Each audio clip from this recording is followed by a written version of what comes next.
Welcome, Maren. Hi, Mandy. Maren is going to be one of 54 authors that is at the Festival of Books and Creativity that will be located in the 12-mile crossing at Fountain Walk in Novi at the end of June. I'm so We're, excited. I know 54 authors, somewhere around 46 genres, and approximately 300 book titles. Wow, that's so many. That's so great. That is a lot of book titles.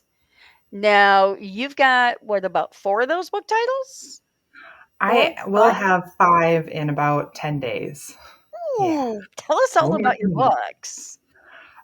So right now I'm working on a series called Righting the Wrongs, and the first one's out. That's my wrong brother here. Ah. Um, then the next one is coming out, like I said, April 15th. There's 4 books in the series total, following each book following one brother to their Mhm. happily ever afters. Ooh. And yeah, I've got arts already sent out for the second book, and I have a lot of positive feedback coming in. Everyone's loving it. That one's pretty fun. Let me get the cover here. That one has some neuro spicy rep. It's got autism, and then he's also got type 1 diabetes. I don't know if I can get it to show that way. There we go. There we go. Ooh, nice. I like it. And they're both in STEM, and it's just it was a lot of fun writing him and both of them. They're both a very unique characters. All of the books in that series are dual point of view, first person, present tense. So I get to explore a little bit more with going back and forth on the different points of views and being in each other's heads, and yeah, it's a lot of fun. I like that. So what is your other series? So those are My 2 other of them. series is back here. I have it's called the Sweet Nothings trilogy. I'm so bad at this. There, book 1 is the Cupcake Standard. That's got like fake dating, and the couple in that one kind of ties together all 3 of the books. They're kind of their storyline is kind of the background for each of them. The Hmm. 3 books. The second one is the Jelly Bean Dilemma, and that is Paris and the chauffeur. Mhm. Um, and then the third one is called the Red Hot Steaks, Oh. and that's again part of this friend group. It's a very big found family. I love found family. That's like my favorite trope. So all of my books have that in it, and it's just fun to watch them interconnect and how each of the couples grow and each of the series, and you get to see all the people. And I've actually got for book 3 of the Brothers series, I have a cameo coming in from the Cupcake Standard. Ah, So there's one to some revisit this character. crossovers. Yes, I like that. Yeah. I'm excited to have that appear in that book. So what inspired you to do those series of books? So, The Cupcake Standard was my debut novel, and I read Allie Hazelwood's The Love Hypothesis. It was one of the Mhm. first fake dating books I've ever read, and I'm like, I want to write a fake dating book. And I already had this scene in my head where the um, main female character walks up to the main male character and grabs his tie and gives him a kiss. For whatever reason, I was like, I didn't have the reason down yet, but it ended up she had to hide in plain sight. That worked out, and the book just kind of came together from there. And then as I explored some of the side characters, I'm like, they each need their own book. Mhm. They're a lot of fun, and just watching them grow and all come together and become different. Like the main character of the second book, Rhonda, is the first book. It's the main guy character, Derek's twin sister, and nobody likes her in the first book. But by the end of it, you can see she's kind of coming around. She's a spoiled heiress. She doesn't know anything about real life. Um, so then I got to go to the second book and actually make her likable and relatable and give her a happy ending, and just yeah, that was fun to explore and watch her grow too. And then the third book, like I said, it's about Avery and Avery's best friend Gina and Derek's best friend Liam. So they're all very intertwined. So will there And then be more books in both of those series? the Sweet Nothings trilogy, the Cupcake Standard one, is all done. Okay. It's completely finished. there's going to be two more coming out. There'll be four total in the Righting the Wrongs. The third one of that comes out in September, and the fourth one is not scheduled yet. It should be coming out sometime next year. Oh, okay. So, are you doing an outline? Are you a plotter or are you a pantser and just write? I'm a pantser all the way. I really, really try to outline or have an idea, and anytime I start planning, the characters just run away with something else. So I've just kind of accepted it. I'm like, all right, the first draft is basically my outline. I know I'm going to have to go back in once I know the character a little bit better, I kind of fill in some of Mhm. those gaps and just flesh it out. And yeah, it's it's a process. They surprise me just as much as they surprise the readers sometimes. I'm like, I didn't know that was coming. I had no idea. I'm sorry. So, these are your first 2 series then in Yep. writing? Those are all through a small press publisher, and then I do have a third series I just started in January that I'm doing self-publishing on my own. It's some short, steamy novella types. They're all Okay. in elevator romances, and they're not connected by anything other than location. The bank of elevators goes out, and it's about the different couples stuck in the different elevators. Ah.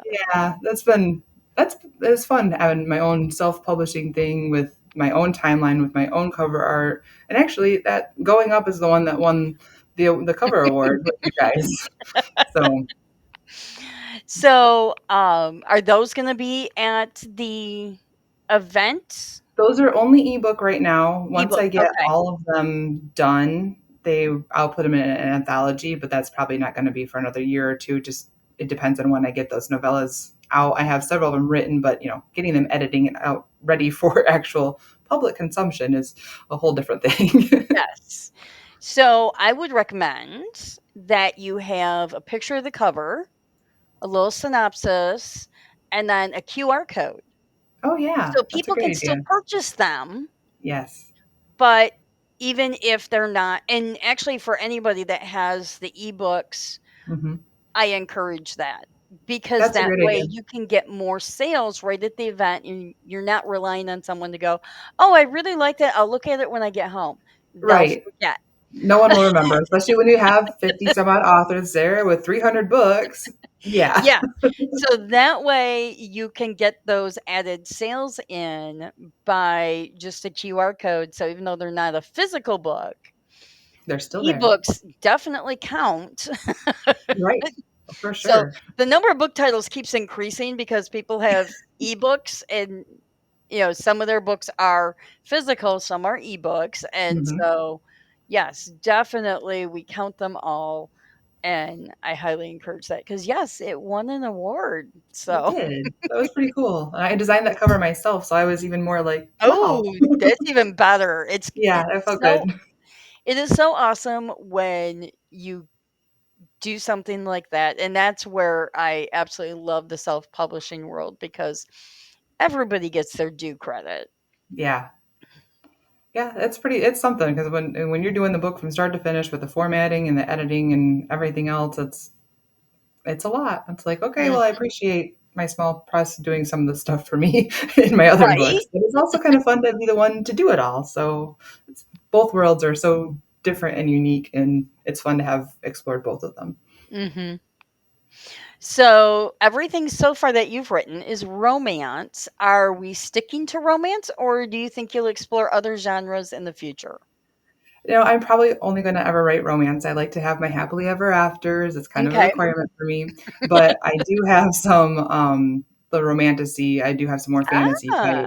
type. They are romance based, but it is a fantasy world. I have several of those sitting there waiting for me to, finish, like go move to the next step with them. But I'm trying to get through the Brothers series first, and then kind of figure out where I'm going to be, which direction I'm going to head. If I want to just still do like a dual thing with some contemporary and some fantasy, or if I want to focus more on fantasy, and if I want to query them, or if I want to publish them myself. I mean, so many options.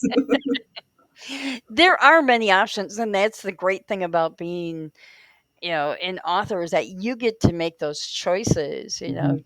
And now that you've done small press and you've done self-publishing, you can kind of go and say, I want to do whichever one you preferred. Yeah. And There's challenges to both and there's advantages to both. So it just kind of, yeah, we'll yeah. see where I'm at that point. So your covers for the ones that were done with with the small press, Yeah. did you design them, or did how much influence did you have on your covers? So with Cupcake Standard, I told them I wanted a tie grabbing kiss and I wanted the tie. Mm, And then they came up with all that gorgeous background and the colors and all of that. I got to pick the picture for this one okay. because they were very they had a very specific vibe that I was looking for that just wasn't coming across. And so I picked the picture and it's like, yeah, that's what I want. And then they did this one too with all of the Okay. different but they did all the colors and the backgrounds and whatnot. But for the Brothers series, I came up with the design with it and I kind Okay. of told them what I wanted. I had several options for the different pictures. And I knew each brother was going to have their own specific book or their own specific color. I Mhm. knew which brother was going to have what color. So I really wanted blue for the first one and green, and then it'll be red and then yellow. Okay. So, but then again, this couple for book two has a very specific vibe, and it was not really coming across um, Okay. there. Yep, yep. So again, they gave me the liberty to choose my own photos, and I got them, and That's I love how awesome. the cover turned out, and it was perfect. So they've been great working with me, trying to get everything to match the vision in my head, you know. That's awesome because I have heard some authors didn't have any input Yeah, I in their have heard book that too. covers. Yeah. I So, no. I'm very lucky with that because I would if they didn't match what's in my head, I don't know what I would do. That would be very frustrating. I just don't feel like, you know, as an author, you know what your characters are supposed to be like and how they're supposed to mhm, be presented and the vibe that you want your book to show off. And it seems silly not to have the author's input at that point. yeah.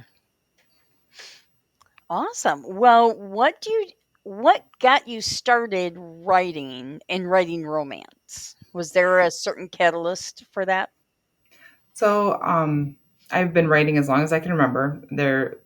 One of my favorite memories that I've told in several different interviews is in elementary school, we used to have a yearly project where every kid would get to pick out a blank book, like, and then pick your size if it was paperback or hardback. And I mean, you know, they're little like small Mhm. picture book things. And then you got to write and illustrate your own story. Mhm. And then this acting group would come through. They'd pick a couple books from each grade and they'd act out your story. And I had mine picked one year. And I got Oh. to sit in a director's chair on the stage in front of everybody and have them read my book and act out my book. And it was, I mean, just having an audience response and having like, okay, this is actually really fun because you get to see the people actually react, you know? And it's just that Mhm. always stuck with me. I'm like, this is so cool. And just to have that. And I love movies and everything, but trying to write a screenplay, there's just the emotions not there. You don't get to delve into the characters. I much prefer writing fiction and novels and novellas.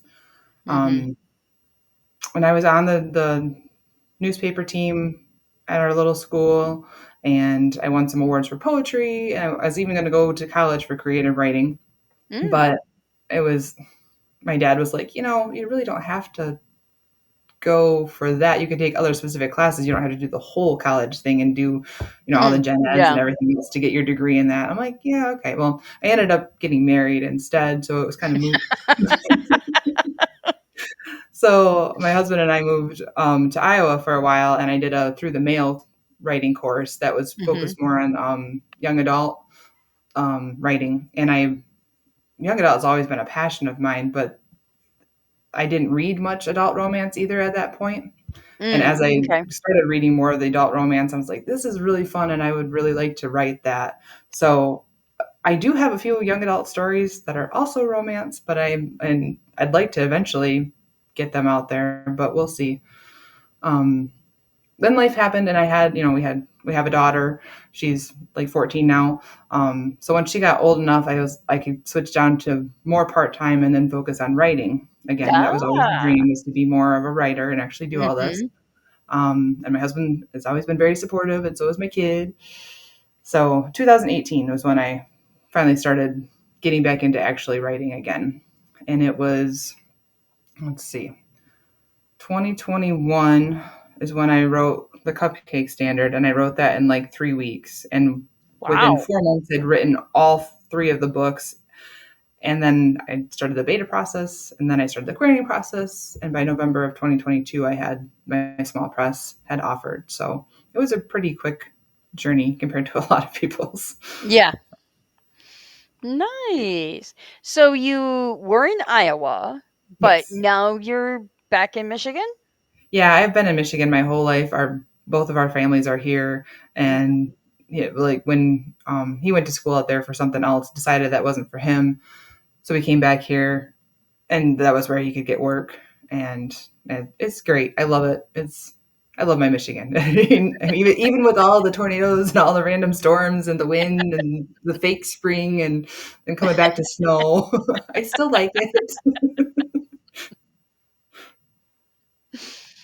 So what are you reading along with your writing? I read a lot. Trying to think of what the last book I just finished was. Oh, it was Ari Wright, The Royal Verse. I can't remember the name of it. She writes that's Omega Verse. She writes a Mhm. lot of the Omega Verse, and I've that's been fun. I getting into those this year. So I read a few of hers, and then I've read a bunch of contemporary fiction, and I can't remember the titles of any of them at the moment. I mean, my mind just went completely blank. I'm sorry, I but know. That is probably one question that when people ask me, I'm like, it was good too. I can't remember. I really enjoyed the book. Yeah. One of them was it's called Holden Onto You by Christine Lane. She's one of my good friends, and her book just came out at the end of March. So that was one of them. That's, I always love So her is stuff. she also is that also romance or what Yeah, she's genre? Okay. also she's contemporary romance, and she's got some really fun ones out. There's she's got a few of the different ages. Like one is Love Hops, and that has a little bit of an age gap, and it's also, but the characters are over 40, and so Oh. whenever people are, all of mine are new adults, so they're in college basically, but Mhm. people will ask all the time, is there any who writes some characters over 40? And I'm like, so I can recommend her because yeah, that's a really good one too. So you had mentioned previously that it is very difficult to write screenplays. Are y- is do you have any plans of trying to maybe get into like Hallmark and those type of places with your books? Probably not. I think Okay. it could be fun, but I really like I like my books, and I don't know how many ideas I have. I have so many folders on my tablet. It's like I've written officially over 20 books already that I have finished drafts of a full manuscript that are just kind of waiting. And a lot of them are like book one in a series. And after Okay. right now with the Writing the Wrong series, I'd had the first three books written, and then I went to the fourth book, and it needed to be dual point of view, and some of the other books had some issues in it, and I'm like, the dual point of view will fix all of them. So I had to go back and rewrite them. I'm like, darn, care to see what happens when I try to plot. But yeah, so I've been scrambling trying to get book three all the way done because those characters are just being so stubborn. And yeah, like I said, book four is not set yet, and I might have to take a little bit of a break before I get them all the way done because these brothers, let me tell you. So do your books take place within Michigan? Yes, these ones all do. Cupcake Standard. Most of them are Southwest Michigan, kind of Okay. where I grew up, and it's a fictional town. It's Southwest Michigan University, and they call it SMU, and both the Cupcake Standard and the Writing the Wrongs. A lot of them take place there. The second one, the Jelly Bean Dilemma, takes place mostly in Marquette. Um, Oh. which we had family who lived up there and visited quite a bit, so that was fun. And then there is like a destination trip type thing in the Red Hot Steaks, so I got to do some exploring with resorts and whatnot. In the Writing the Wrongs, the book that's coming out this month, The Wrong Idea, that one has a conference at Mackinac Island, which is one of Oh, my favorite places. And I hadn't been in forever, so my friend and I were like, "Oh, research trip, let's go!" Oh darn! oh, do we It was have to yes, go? yeah, it was so much fun. We had a That is blast. awesome. And that's always the fun part is the research, especially when you're doing locations that you absolutely love and, Yes, "Oh, I think we'll go back," and right. Well, and the first book in that series, The Wrong Brother, is actually they do spring break at Myrtle Beach. So, mhm. which is that my aunt lived there for a while, and that was fun to go. I'm like, okay, go see my friends, go see my aunt, go hang out at the beach. Oh darn! So Yes, Myrtle super Beach neat. is a fun place. It is so many mini golfs though. There's so many. Yeah. So, do you have any further trips that are research trips that you need to go on? Not planned. Okay. Say I don't. There's not going to be a trip for book three, and then I have a different. I have a book that's like a complete standalone called The Lake Effect that I'm hoping to publish this summer as well. That just went to um, the for development edits. But that takes place like in one of my childhood haunts. Like there's so many lakes by where I grew up, so there was just one. Mhm. It's a fictional lake, but it's kind of based on some of those lakes and just the Mhm. whole lake community and that whole vibe. It's really fun. So didn't need to go very far to research that. Awesome. Well, I am looking forward to getting to meet you in person at the end of June. It's going to Yes, be me so much too. fun. Hopefully, Michigan gives us really good weather. Yes, I hope so. We deserve it at that point. Well, thank you for taking time out of your day for this interview. Thank you so much for having me. See you in June. All right.